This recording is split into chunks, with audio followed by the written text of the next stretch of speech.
Selamat pagi Bu Guru dan teman-teman. Hari ini saya Rilisha Hendringan dari kelas 8B akan mempresentasikan tentang Perang Banjar. Itu Perang Banjar atau Perang Banjar Barito atau Perang Kalimantan Selatan adalah perang perlawanan terhadap penjajah kolonial Belanda yang berlangsung antara tahun 1859 sampai 1905 yang terjadi di Kesultanan Banjar yang meliputi wilayah Provinsi Kalimantan Selatan dan Kalimantan Tengah. Penyebab terjadinya Perang Banjar antara lain: 1. Rakyat tidak senang dengan merajalelanya Belanda yang mengusahakan perkebunan dan pertambangan di Kalimantan Selatan. 2. Belanda terlalu banyak ikut campur tangan dalam urusan intern kerajaan. 3. Belanda dimaksud menguasai daerah Kalimantan Selatan karena daerah ini ditemukan tambang batu bara. Pemicu terjadinya Perang Banjar dalam bidang politik adalah daerah Kalimantan Selatan dikuasai sepenuhnya oleh pemerintah kolonial Belanda dan dibubarkannya negara Kesultanan Banjar, serta bidang ekonomi karena dikuasainya tambang batu bara dan perkebunan di daerah Kalimantan Selatan. Yang melatar belakangi Perang Banjar antara lain: 1. Belanda secara paksa dan sepihak melantik Pangeran Tamjid Ilah menjadi raja. 2. Rakyat menolak. 3.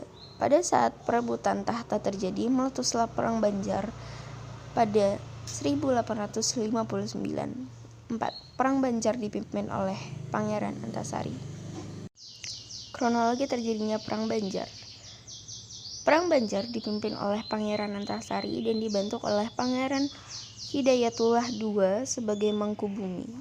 Penyerangan diawali ketika Pangeran Antasari memasuki benteng Belanda dan tambang batu bara di wilayah Pengaron. Tentara Belanda dapat dilumpuhkan dan pasukan Pangeran Antasari dapat menguasai tambang batu bara di Pengaron. Pihak Belanda membalas serangan Pangeran Antasari dengan menyekap keluarga Pangeran Hidayatullah II. Mereka juga meminta Pangeran Hidayatullah II untuk keluar dari persembunyiannya. Dengan terpaksa, Pangeran Hidayatullah II harus keluar dari persembunyiannya. Namun, sesampainya di istana, Pangeran ditangkap dan diasingkan menuju ke Cianjur. Sekalipun Pangeran Hidayatullah II diasingkan, Pangeran Antasari tetap melanjutkan perlawanan. Sedikit demi sedikit, Perang Banjar semakin mendekati kekalahan akibat pihak Belanda mendapati bantuan dari pihak Batavia. Pangeran Antasari juga dibantu oleh dua putranya, Gusti Muhammad Said dan Gusti Muhammad Seman. Akhir Perang Banjar. Perang Banjar mulai meredup ketika Pangeran Antasari mengidap penyakit keras yang menyerang paru-paru hingga cacar. Meskipun dalam keadaan sakit keras, keinginan Pangeran Antasari untuk menjadikan Kesultanan Banjar sebagai wilayah berdaulat tidaklah padam.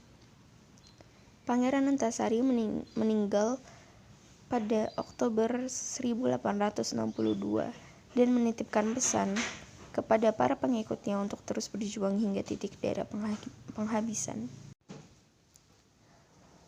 Perang Banjar berakhir pada tahun 1906 yang ditandai dengan kekalahan Pangeran Antasari dan Kesultanan Banjar. Korban di pihak Banjar lebih dari 6.000 jiwa, sementara pihak Belanda kehilangan hingga 5.000 orang dan 2 kapal uap yang tenggelam. Strategi perang yang digunakan oleh Pangeran Antasari antara lain adalah menggunakan strategi perang gerilya yang membuat kerajaan baru di pedalaman dan membangun benteng-benteng pertahanan di hutan-hutan. Pangeran Antasari juga menggalang kerjasama dengan Kesultanan Kutai Kertanegara melalui kerabatnya di Tenggarong. Pangeran Antasari menyurati pangeran-pangeran lainnya dari Kutai seperti Pangeran Nata Kusuma, Pangeran Anom, dan Kerta Mereka semua adalah mata rantai penyelundupan senjata api dari Kutai ke tanah dusun atau Banjar. Pihak yang terlibat adalah Kerajaan Belanda dan Kesultanan Banjarmasin.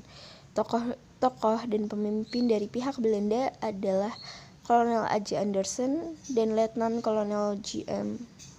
Verspijk, serta tokoh dan pemimpin dari Kesultanan Banjarmasin antara lain Pangeran Hidayatullah, Demang Lehman, Amin Ullah, Pangeran Antasari.